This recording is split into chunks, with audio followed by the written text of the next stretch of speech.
છોટાઉદેપુરના કાનાવડ કાચેલ ગામનો કોઝવે પાણીમાં ગરકાવ થયો છે। ઉપરવાસમાં ભારે વરસાદથી નદી નાળાઓ છલકાઈ ગયા।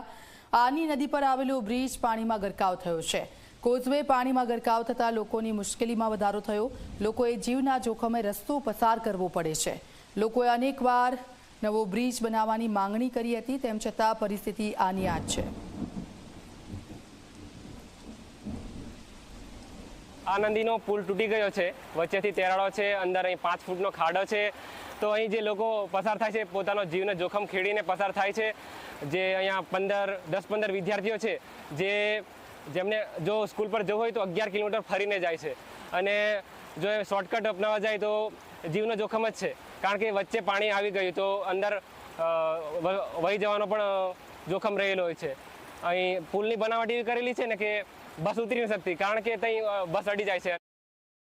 કોઈ બીમાર હોય, બાઇક લઈને જવો હોય તો બી બહુ તકલીફ પડે છે ને 108 ને આવે તે બી આ બાજુ બહુ ફરીક જવું પડે, દર્દી મરી જાય એવું પોઝિશન થઈ જાય છે। એટલી બધી ને સ્કૂલવાળા સાહેબો આવે છે, બચારા એમને બહેનો બી પડી જાય છે, બાઇકો જતી રહે અંદર, અહીંથી બધા માણસો કાઢે બાઇક, એટલી બધી પરિસ્થિતિ ખરાબ છે। અહીં હેવાળ ચડી જાય